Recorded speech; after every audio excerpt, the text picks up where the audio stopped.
പിണക്കങ്ങൾ മാറ്റാൻ നമുക്ക് ഇനിയെങ്കിലും കഴിയണം. ആരായിരിക്കും സഹോദരങ്ങളെ മയ്യത്ത് കുളിപ്പിക്കുക? ആരായിരിക്കും മയ്യത്ത് കുളിപ്പിക്കുക? ഭാര്യയായിരിക്കോ? ഭർത്താവായിരിക്കോ?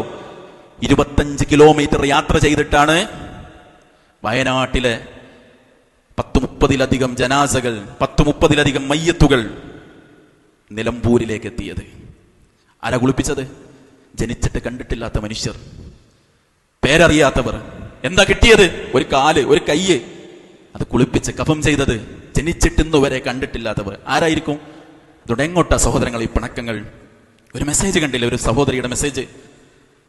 ഉമ്മ നഷ്ടപ്പെട്ട ഏതെങ്കിലും കുഞ്ഞുങ്ങൾക്ക് പാല് കൊടുക്കാൻ ആവശ്യമുണ്ടെങ്കിൽ നിങ്ങൾ എന്നെ വിളിക്കണമെന്ന്.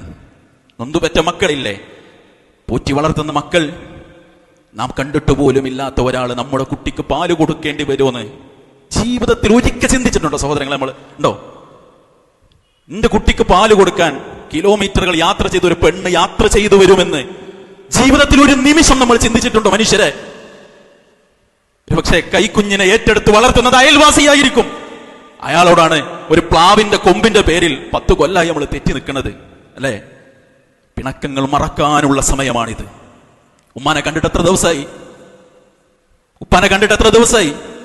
എളപ്പാന്റെയും മൂത്താപ്പാന്റെയും വീട്ടിലെത്തിയിട്ട് എത്ര ദിവസമായി? എങ്ങോട്ടാ സഹോദരങ്ങളെ കാത്തു നിൽക്കുന്നത്?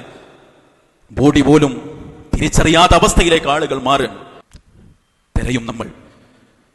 ആ തെരഞ്ഞു കിട്ടുന്ന മയ്യത്തിന്റെ മുന്നിൽ എളാപ്പയാണ്, മൂത്താപ്പയാണ്, ജ്യേഷ്ഠനാണ്. ബന്ധം പുതുക്കാനാവോ? കെട്ടിപ്പിടിക്കാനാവോ? മയ്യത്തൊന്ന് കാണാൻ പോലും പറ്റുമോ? കാണാനൊരു മയ്യത്ത് കിട്ടുമോ?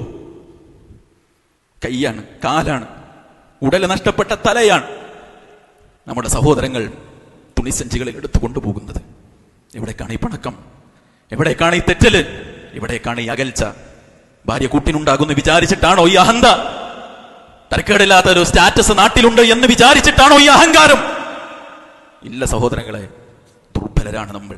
അതുകൊണ്ട് പിണക്കങ്ങൾ മറക്കാൻ ഈ ദുരന്തങ്ങൾ നമ്മെ പ്രാപ്തരാക്കേണ്ടതുണ്ട്.